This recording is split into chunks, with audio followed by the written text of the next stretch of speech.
My claws scraped against frozen wood as the root cracked beneath me.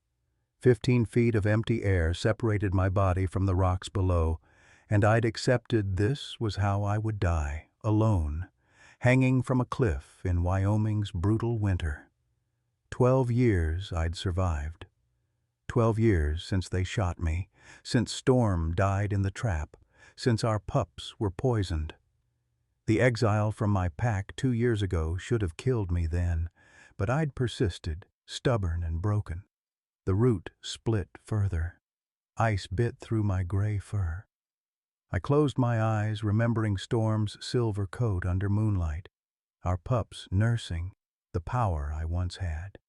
Now just an old wolf with a bullet lodged near my artery, waiting for gravity to finish what humans started.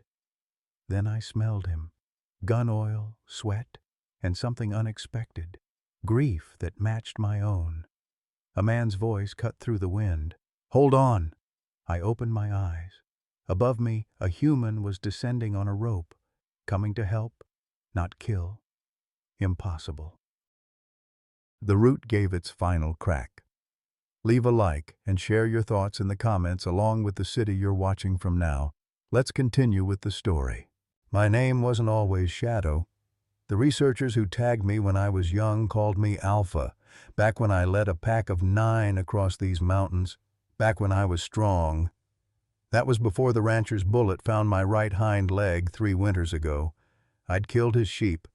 I won't deny it. My pack needed food and his flock wandered too close to our territory. He waited in the darkness with his rifle, and when I came for the weakest lamb, he fired. The bullet lodged itself deep, too close to the artery for any veterinarian to risk removing. Storm, my mate, had dragged me to safety that night, her silver coat stained with my blood. Storm.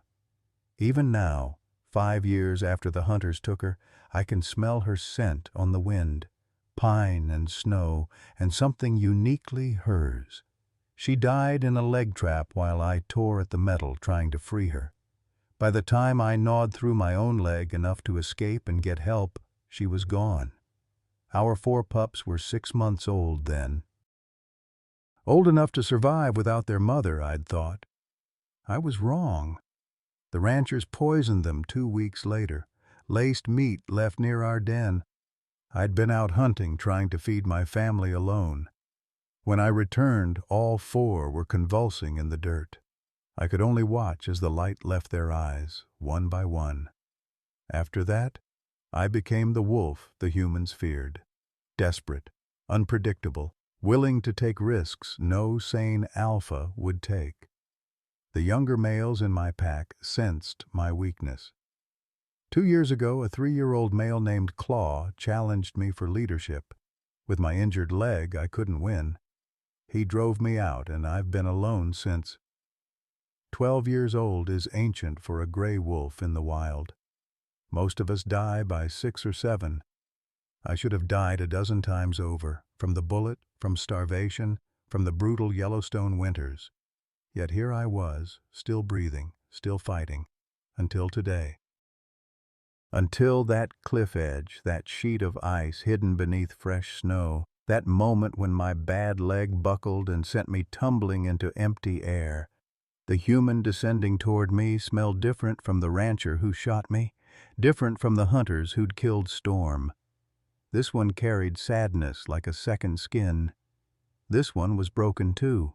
The fall lasted less than 2 seconds, but in that time I saw my entire life. Storm's face, my pups playing in spring grass, the moment Claw's teeth found my throat and my pack turned their backs on me. Then the rope caught around my chest, jerking me to a violent stop. The human had somehow looped it around me mid-fall. We slammed against the cliff face together, rock scraping my already damaged leg. Pain exploded white-hot through my body. "I've got you," the man gasped, his breath forming clouds in the frozen air. His name, I would later learn, was Marcus Cole. 42 years old, former Navy SEAL, current Yellowstone Park Ranger. But in that moment, he was just a human who'd chosen to risk his life for a wolf.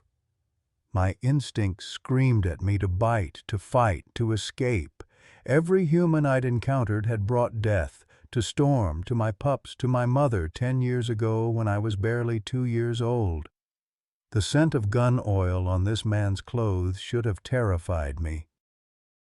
But there was something else in his smell, something that made me hesitate. Grief, deep, crushing grief that mirrored my own. He began climbing, pulling us both up inch by agonizing inch. My injured leg hung useless, and I could feel the old bullet shifting inside, pressing closer to the artery. Each movement sent fresh waves of pain through my body, but I forced myself to push against the cliff face with my good legs, trying to help our ascent. "That's it," Marcus encouraged, his voice strained with effort. "Work with me, old man." Old man. Storm used to call me that playfully when I moved too slow in the mornings. The memory hit me like a physical blow. We'd made it perhaps 10 feet when the blizzard struck. Wind screamed across the cliff face, carrying snow so thick I couldn't see more than a few inches. Marcus's hands were turning blue, his fingers struggling to maintain grip on the rope. He was going to die trying to save me. I could let go, drop back into the void and give him a chance to climb to safety. It would be easy. Just release my grip, stop pushing with my legs, and fall. A warrior's death, saving the human who'd tried to save me. But then, I caught another scent on his jacket. A child, female, young, with the smell of cookies and tears. This man had a daughter, and she'd been crying recently. The grief I'd smelled on him suddenly made sense.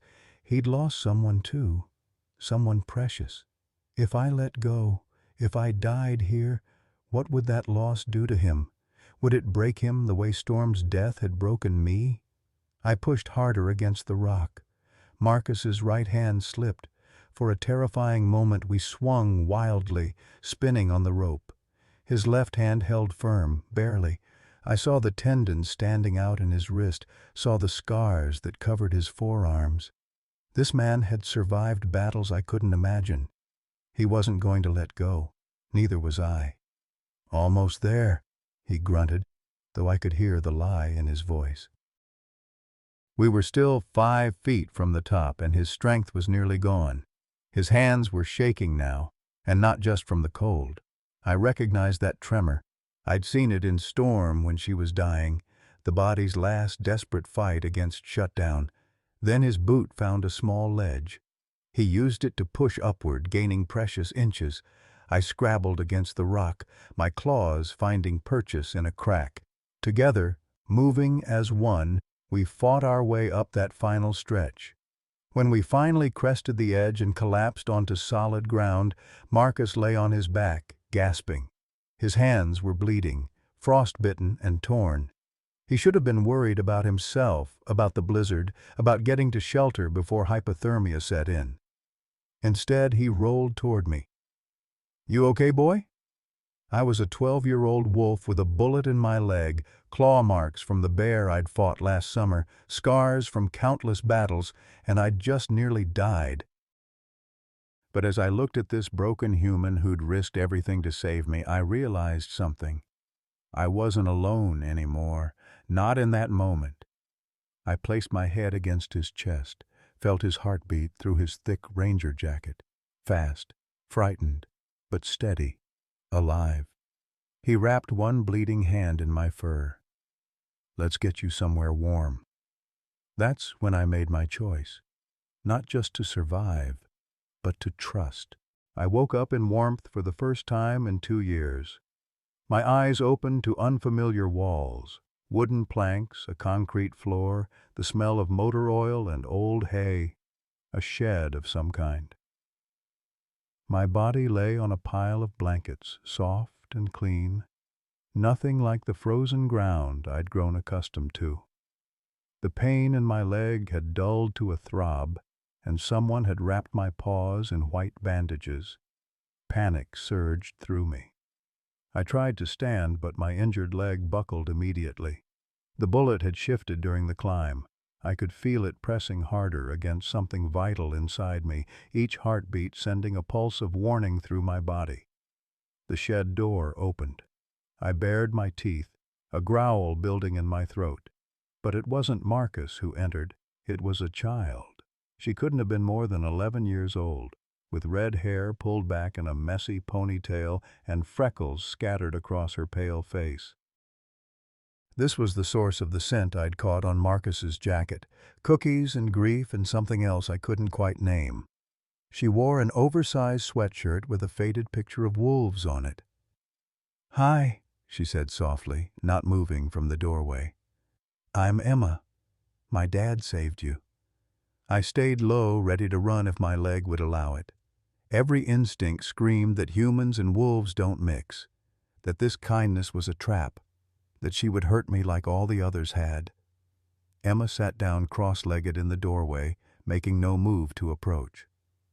"You don't have to be scared. I won't touch you." She pulled something from her pocket, a worn photograph. Even from across the shed I could see it showed 2 children, a boy and a girl, both with red hair. "That's my brother Liam. He died 4 years ago. Car accident." The grief smell intensified, rolling off her in waves. I recognized it because I carried the same scent. She'd lost family just as I had. "Dad hasn't been the same since," Emma continued, her voice barely above a whisper. "He has nightmares. His hands shake when he holds a gun now, even though he used to be a soldier. Sometimes I hear him crying in his room." She looked up at me with green eyes that held far too much understanding for a child. "I think you've lost people, too. I can see it in your eyes." I didn't move, didn't make a sound. But something in her words reached past my defenses. This child saw me, not as a dangerous predator or a trophy to mount on a wall, but as another broken creature trying to survive loss. "I'm going to call you Shadow," she said, "because you move so quietly, like you're trying not to be noticed, like you're afraid if people really see you, they'll hurt you." She pulled out a second item from her pocket, a journal with a wolf drawn on the cover. "I write letters to Liam every day. Tell him what happened, what I'm thinking. Does that sound crazy?"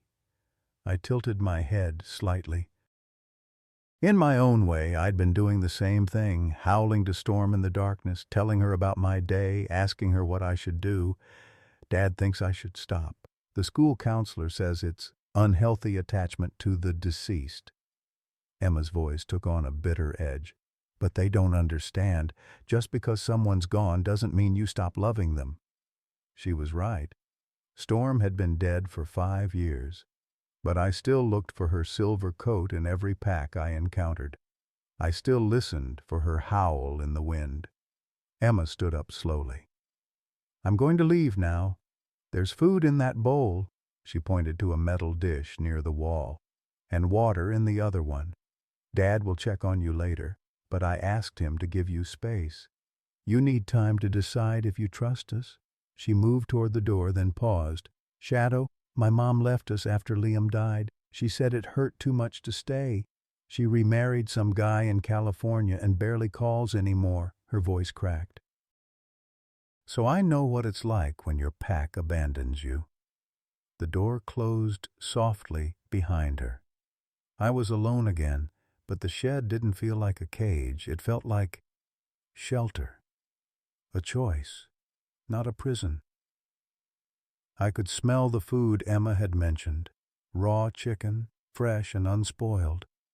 My stomach cramped with hunger. I hadn't eaten in 6 days. Slowly, painfully, I dragged myself toward the bowl. As I ate, I thought about Emma's words. Her pack had abandoned her too. Her mother choosing to run from grief rather than face it, just as my pack had chosen a stronger leader rather than care for an injured alpha. But Marcus had stayed. He'd climbed down a cliff in a blizzard to save a wolf he'd never met.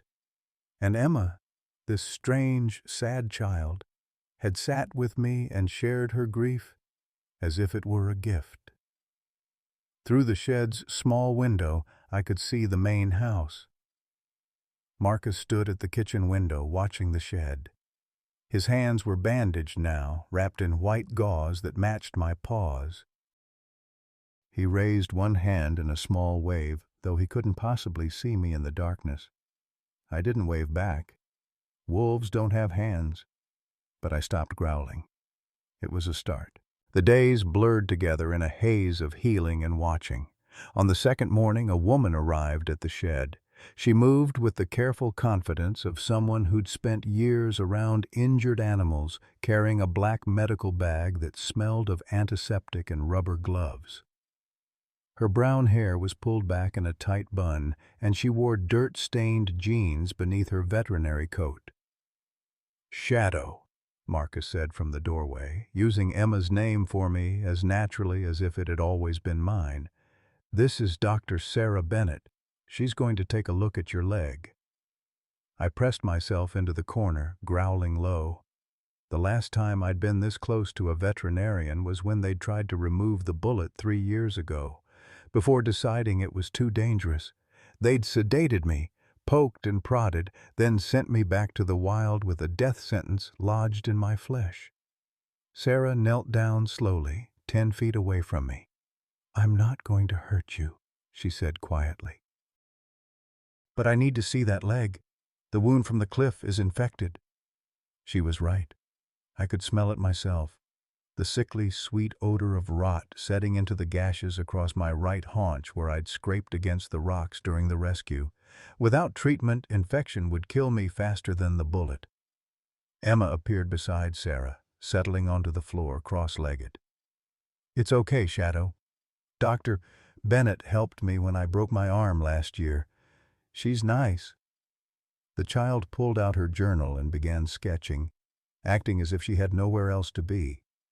Something about Emma's presence calmed me. Over the past 2 days, she'd spent hours in the shed, never touching me, just sitting and talking. She'd tell me about her day at school, about the kids who called her weird because she preferred reading about wolves to playing with dolls. She'd read aloud from her letters to Liam, sharing memories of a brother I'd never met but somehow understood. Slowly, I allowed Sarah to approach. Her hands were gentle as she examined my wounds, her touch practiced and sure. "Marcus," she said after a long moment, "we need to talk about the bullet." They moved to the doorway, speaking in low voices they thought I couldn't hear, but wolf ears are sharp, and every word carried. "The X-rays show it's moved," Sarah explained. "It's migrating toward his femoral artery, maybe a millimeter a day." "How long does he have?" Marcus's voice was tight. 3 weeks, maybe 4. When it reaches the artery." She didn't need to finish. We all knew what that meant. 90 seconds of bleeding out, alone and in agony. "Can you remove it?" "Not here. He'd need surgery at Jackson Hospital's veterinary wing. Full anesthesia, vascular surgeon standing by. We're talking $15,000 minimum." The silence that followed was heavy. I knew enough about human currency from overheard conversations between rangers to understand that was an impossible sum for most people. "I have $3,000 in savings," Marcus said finally, "after Liam's medical bills and the divorce." "I'm sorry, Marcus. Without the surgery, the kindest thing would be to—" "Don't," his voice cracked. "Don't say it. I'll find the money." "How?" "You're already underwater on your mortgage. The bank's been sending notices." "I don't know yet, but I will." He looked past Sarah to where I lay watching them. "I didn't pull him off that cliff just to give up on him now." Emma had stopped drawing. Tears ran silently down her freckled face as she stared at her sketch. A wolf with a white patch on his chest that I hadn't realized I had until seeing her drawing. "We can't let him die, Dad," she whispered. "We can't lose someone else." That night, Emma fell asleep on the shed floor, her head pillowed on her backpack. Marcus came to carry her back to the house, but she woke as he lifted her. Can Shadow come inside? Just for tonight. It's supposed to get down to 0 degrees.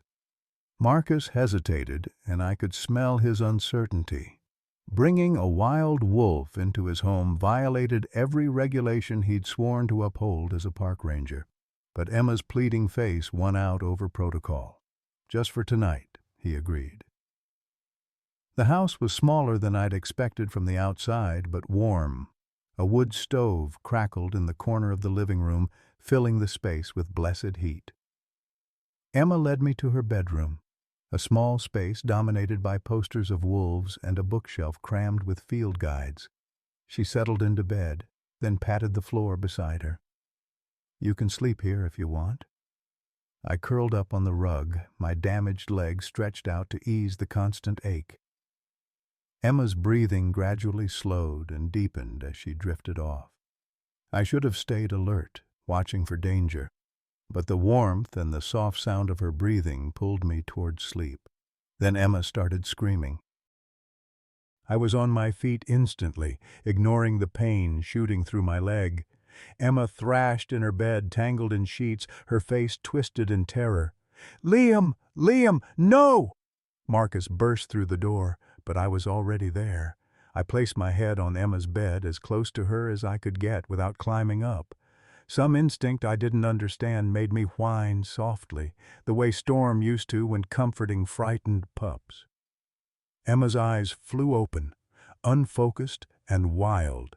For a moment she didn't see me or her father, only whatever horror played behind her eyes. Then her gaze found mine, and something shifted. "Shadow?" she whispered.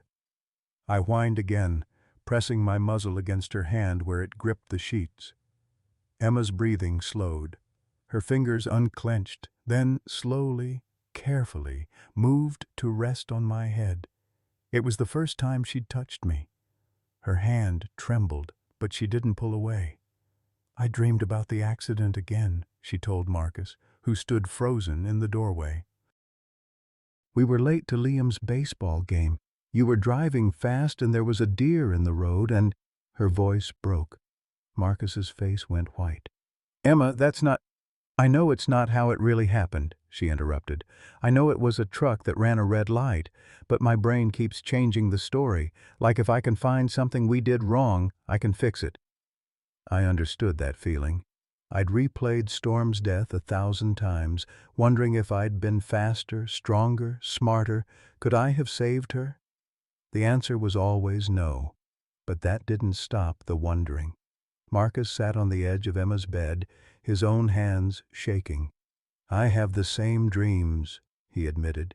"Different details, but the same question. What if I'd taken a different route? What if we'd left 5 minutes earlier or later? What if I'd seen the truck sooner? Dr. Martinez says it's called survivor's guilt." "Dr. Martinez is right." Marcus ran a hand through his graying hair. "After Afghanistan, I saw 7 therapists before I found one who understood. And I still dream about the people I couldn't save." They sat in silence for a moment, father and daughter bound by loss and questions that had no answers. Then Emma's hand moved from my head down to my neck, her fingers finding the old scar where a trap had nearly killed me 4 years ago. "Shadow has scars too," she said. "But he's still here. He didn't give up." "No," Marcus agreed, looking at me with something like respect. "He didn't." Emma lay back down, her hand still resting on my fur. "Can he stay? Not just tonight, but really stay?" "Honey, he's a wild animal. He belongs in the mountains. He belongs where he chooses to be," Emma countered with the simple logic of children. "And right now, he's choosing here." I could have left. The door was open. My leg hurt, but I could make it to the tree line before they caught me. Return to the wild, to solitude, to the slow death I'd been courting for 2 years. Instead, I lowered myself back onto the rug beside Emma's bed. Marcus sighed. "We'll talk about it in the morning. For now, get some sleep." But as he turned to leave, his radio crackled. "Ranger Cole, this is Sheriff Bradley. Need you to call me ASAP. It's about the wolf." The warmth drained from the room. Sheriff Tom Bradley arrived 30 minutes later, his cruiser's headlights cutting through the darkness.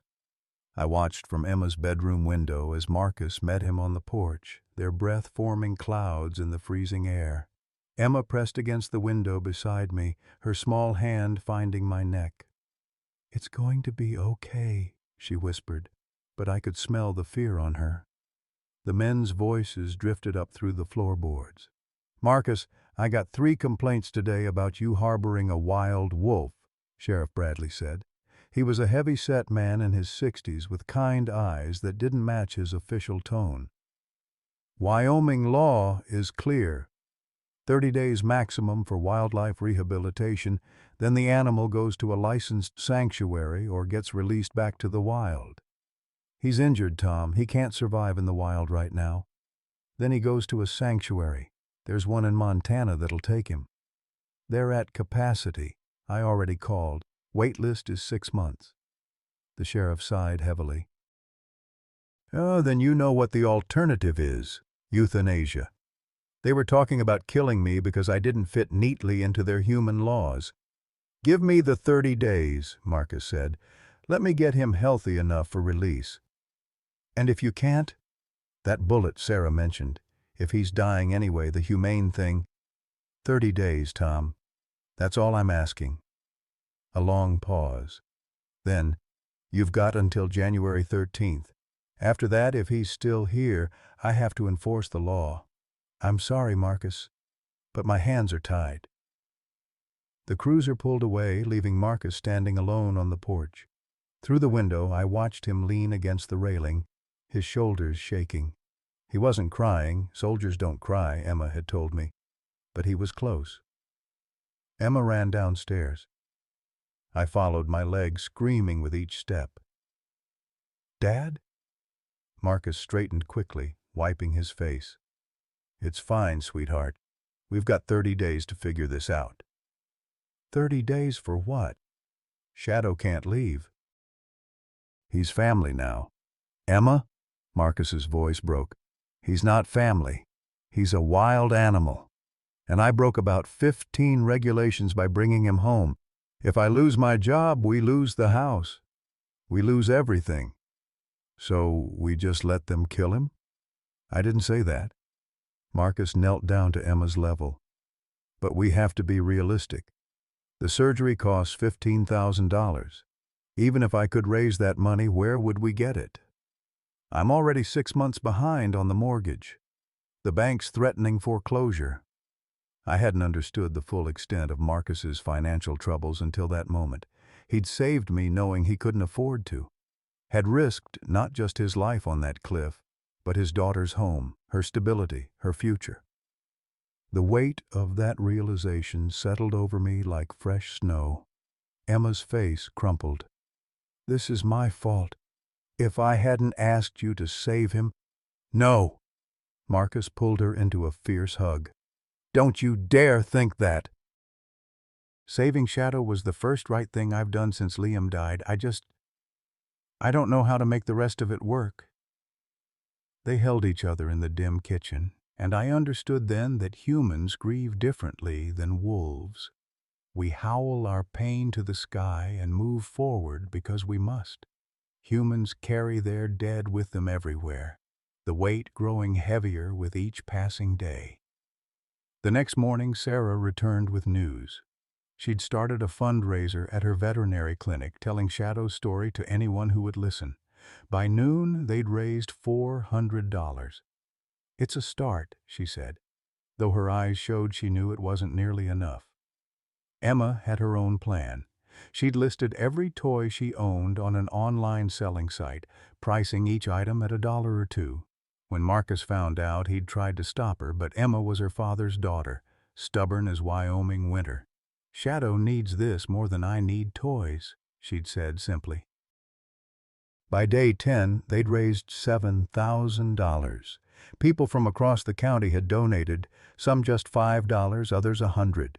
The local newspaper ran a story about the miracle wolf of Yellowstone, and for a brief moment it seemed possible. Then Dr. Richard Vaughn arrived. I smelled him before I saw him. Gun oil and old blood and something else, something that made every hair on my body stand on end. He pulled up in an expensive SUV, his Wyoming Wildlife Control badge gleaming on his belt. Marcus met him in the driveway. I watched through the shed window, Emma beside me. "Dr. Vaughn," Marcus said, his voice carefully neutral. "What can I do for you?" Vaughn was 58 but looked older, his face carved with deep lines of grief and anger. "I'm here about the wolf. I've received reports that you're keeping a potentially dangerous animal on residential property." "He's not dangerous. He's injured and recovering." "All wolves are dangerous, Ranger Cole. They're apex predators with bite forces of 1,200 pounds per square inch. One wrong move and that animal could kill your daughter." "He's been around Emma for 10 days. He's never shown aggression." Vaughn pulled out a folder, slapping it against his palm. "I'm here to conduct a mandatory behavioral assessment. If the animal shows any signs of aggression, I'm authorized to remove it immediately." There was something in his voice, something beyond official protocol. This man had a personal vendetta against wolves, and I was about to find out why. Vaughn entered the shed slowly, his movements deliberate. He smelled wrong, not just the gun oil and blood, but beneath that, a scent I recognized. Grief. The same crushing grief that Marcus carried, that Emma carried, that I carried. But where their grief had softened them, made them kind, this man's grief had curdled into something toxic. "Hello, Wolf," Vaughn said softly, kneeling 10 feet away. His hand moved to his belt, not to his gun, but to something else, a photograph, worn and creased from countless handlings. He held it up so I could see. A young boy, maybe 6 years old, with Vaughn's same sharp features and a gap-toothed smile. "That's my son Jack. 15 years ago, wolves attacked him while we were camping. He survived, but the brain damage, he lived in a vegetative state for 10 years before he finally died." The grief smell intensified, nearly overwhelming. But underneath it, I caught something else. This scent, this exact combination of gun oil and grief and rage. I'd smelled it before, 10 years ago, the day my mother died. The memory slammed into me with physical force. I'd been 2 years old, playing with my siblings near our den. A human had approached. This human, I realize now. My mother had defended us, not attacking, but warning, trying to drive him away from her pups. And he'd shot her. I'd watched her die, her silver-gray coat staining red, while this man stood over her with smoking gun. Then he'd turn toward us pups, and I'd run. Vaughn was studying my face, and something in his expression shifted. "You recognize me, don't you?" he whispered. "Good God, you're one of her pups. You're one of the cubs from that day." The shed went silent except for the sound of our breathing, mine rapid and shallow, Vaughn's ragged with some emotion I couldn't name. "I've spent 15 years hunting your kind," Vaughn said, his voice barely above a whisper. "After Jack was attacked, after watching him waste away in that hospital bed for a decade, after my wife Linda took her own life because she couldn't bear seeing our son like that anymore, I made it my mission to prove wolves don't belong in Yellowstone." He stood slowly, and I tensed, ready to fight despite my injured leg. But he didn't reach for his gun. Instead, he pulled out more papers from his folder. "I've documented 43 livestock kills in this county over the past 5 years. Built a case to overturn the reintroduction program. And now here you are, the son of the wolf that destroyed my family, living in a ranger's shed like some kind of pet." Marcus appeared in the doorway, his hand resting on his sidearm. "Doctor?" "Vaughn, I think it's time for you to leave. Not yet. Vaughn's eyes never left mine. I want to conduct the aggression test, right now. He's recovering from cliff injuries. The test can wait. The law says I can test him whenever I deem necessary. And I deem it necessary now. Vaughn pulled out a long pole with a padded end. Standard protocol. I'll apply pressure to various points on his body. If he shows aggression, snapping, lunging, sustained growling, he fails. And failing wolves get euthanized within 24 hours. Emma pushed past her father into the shed. You can't! Shadow's not aggressive! Emma, get back! Marcus ordered, but she ignored him, positioning herself between Vaughn and me. He saved my dad's life on that cliff, Emma said fiercely. When they were both falling, Shadow could have let go and saved himself, but he held on. He helped pull them up. Does that sound like a dangerous animal to you? Vaughn's expression flickered. Just for a moment, something that might have been doubt crossed his weathered face. Then it hardened again. Move aside, child. This is official wildlife control business. I could have made this easy. Could have snarled and snapped and given Vaughn exactly what he wanted. Justification to end my life. Part of me wanted to. The bullet in my leg was moving closer to my artery every day. The pain was constant. And now I knew that the man who'd killed my mother stood before me, offering a quick death instead of a slow one. But I looked at Emma's tear-streaked face, at Marcus's trembling hands, at the way they'd both stepped between me and danger without hesitation. My pack had abandoned me when I grew weak. These humans had taken me in. I laid down flat on the floor, exposing my throat and belly in the ultimate gesture of submission. It went against every instinct, every lesson Storm had taught me about survival. But this wasn't about survival anymore. This was about trust. Vaughn stared at me, the pole lowering slightly. That's unusual behavior for a wild wolf. Because he's not acting wild, Sarah's voice came from behind Marcus.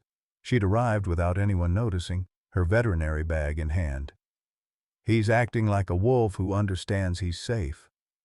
Dr. Vaughn, I've treated hundreds of wolves in my career.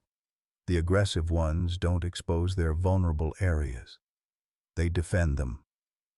Vaughn stepped forward and pressed the padded pole against my ribs, firmly enough to be uncomfortable, testing my reaction. I didn't move. He pressed harder, and pain shot through my damaged leg, but I remained still. Remarkable, Vaughn muttered. He moved the pole to my injured leg, applying pressure directly to the bullet wound. White-hot agony exploded through my body. Every instinct screamed at me to bite, to fight, to make the pain stop.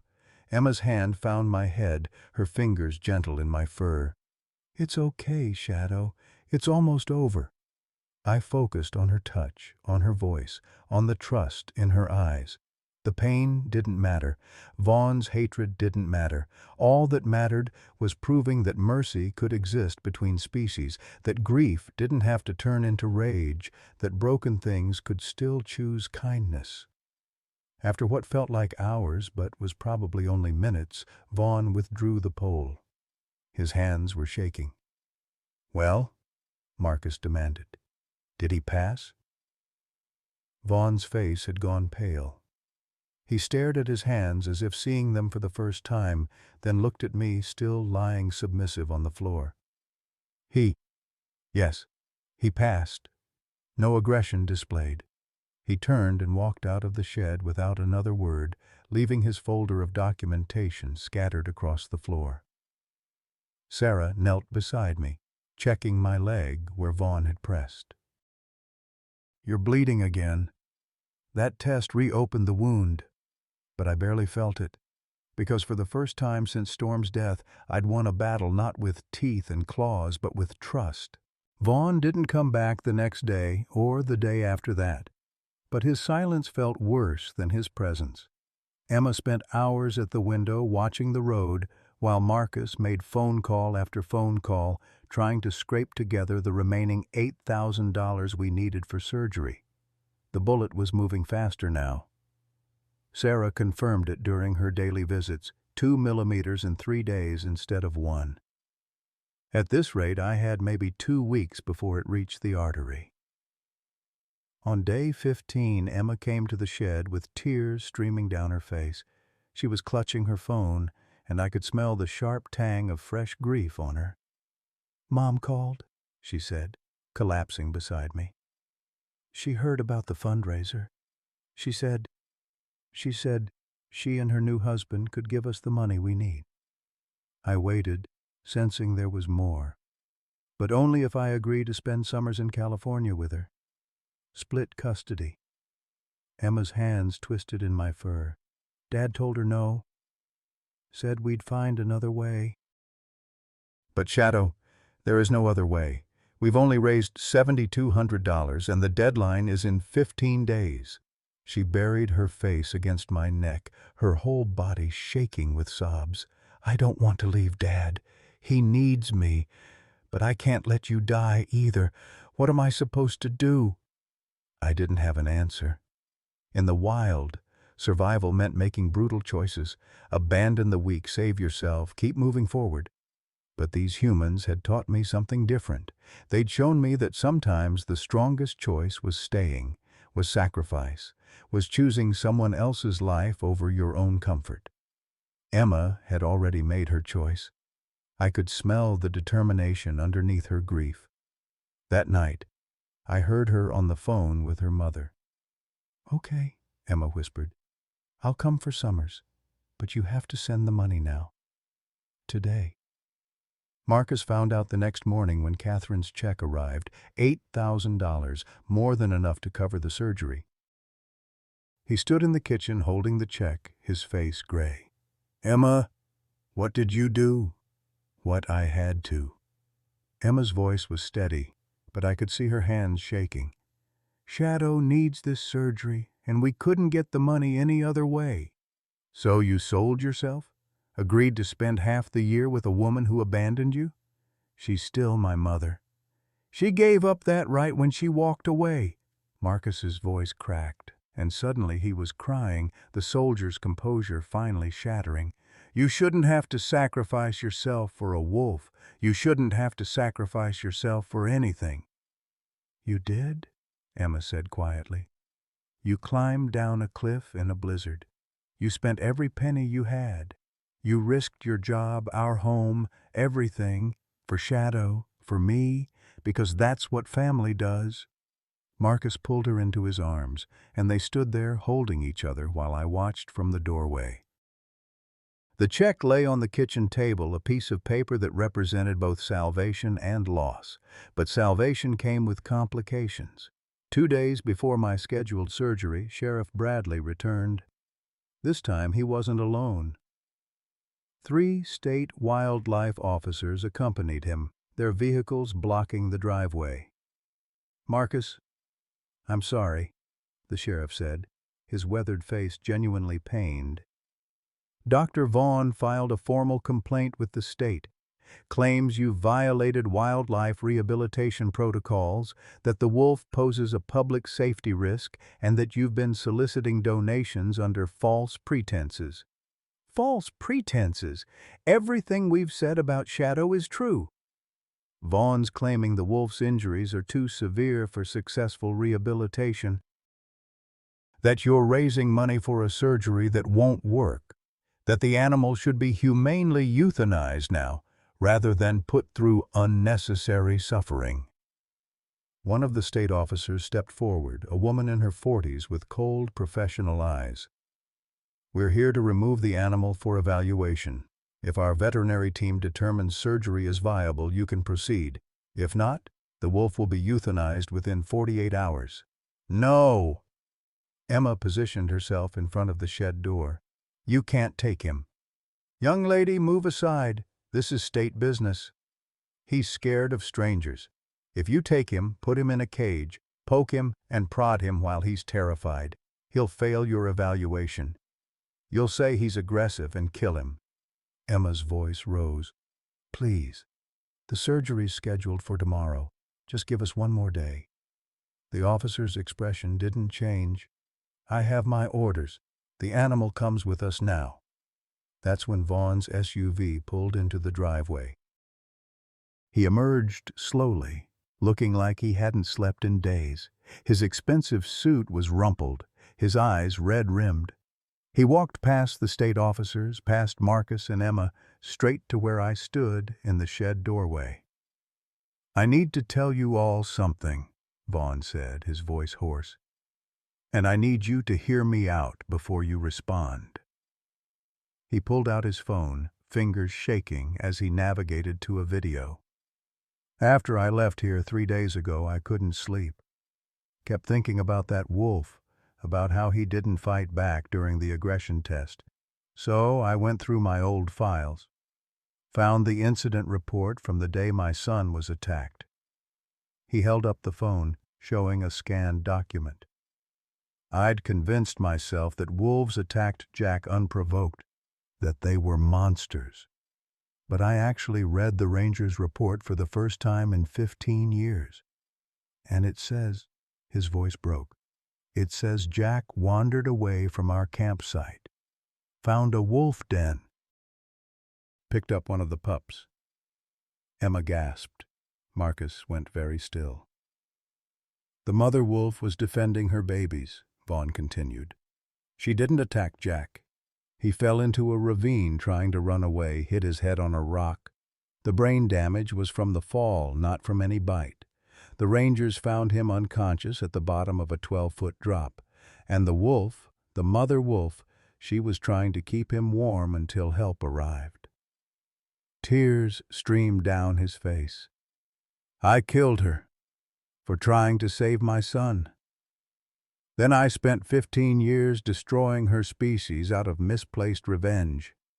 And 3 days ago, her offspring showed me more mercy than I've shown anyone since Jack died." He turned to the state officer. "I'm withdrawing my complaint, all of it. And I'm authorizing the surgery under my emergency wildlife control discretion. Furthermore," he pulled out a checkbook, "I'm donating $50,000 to establish a wildlife rehabilitation fund in my son's name." The shed went silent, except for the sound of Vaughn's pen scratching across the check.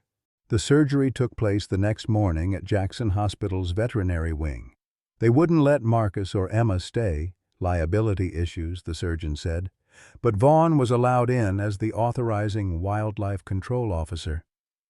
I remember the anesthesia mask descending over my muzzle, the chemical smell filling my lungs, and Emma's face as they wheeled me away. She was crying, whispering something I couldn't quite hear over the ringing in my ears. Then darkness. I woke to pain and the antiseptic smell of recovery. My leg was wrapped in heavy bandages, and a tube ran from my forearm to a bag of clear fluid hanging above me. The bullet was gone. I could feel its absence, a lightness where constant pressure had been. Vaughn sat in a chair beside my cage, his head in his hands. When he noticed my eyes open, he straightened. "Welcome back," he said quietly. "Surgery took 4 hours. They got the bullet out, repaired the artery damage. Doctor Chen says you'll make a full recovery." He paused, his voice breaking. "I'm sorry. For everything. For your mother, for hunting your kind, for almost taking you from the only family you've found." I was too weak to respond, even if I could have.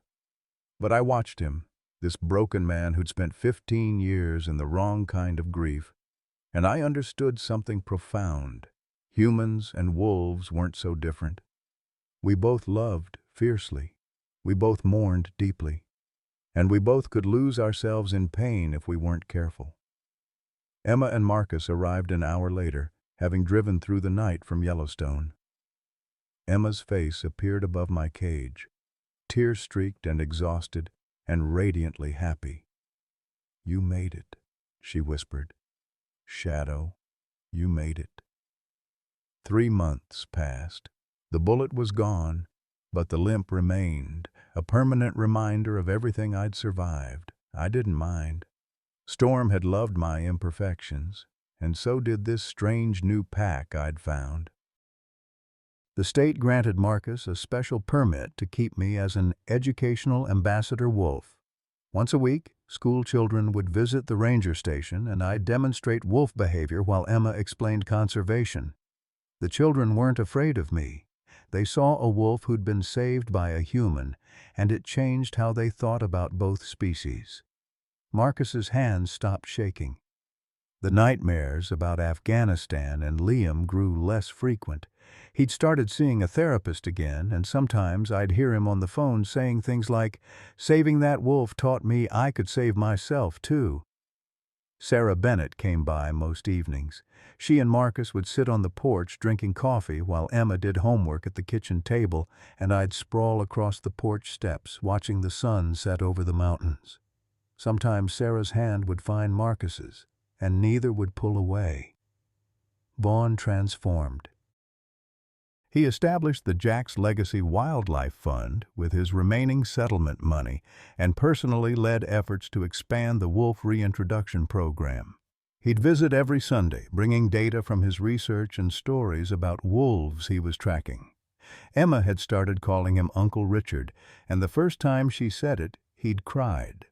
The neighbor who'd helped Vaughn, Thomas Mercer, had apologized profusely. He'd been paid to spy on us, but when he saw what his information had nearly cost, he'd donated $5,000 to the Wildlife Fund and volunteered to help build a proper enclosure for me. Catherine visited once a month. Emma spent summers in California as promised, but the distance had somehow made their relationship better. Catherine was getting therapy for her grief, and she'd admitted that running away after Liam's death was the biggest mistake of her life. She'd never replace the mother Emma needed, but she was trying to be the mother she could be. Emma turned 12 in April. For her birthday, she asked for only one thing: a ceremony to officially make me part of the family. It wasn't legal in any human sense, but Marcus hired a local pastor who agreed to conduct what he called a blessing of kinship. We gathered in the backyard: Marcus, Emma, Sarah, Vaughn, Catherine, Sheriff Bradley, and Dorothy Chen, the 78-year-old widow next door who'd adopted me as her unofficial therapy animal.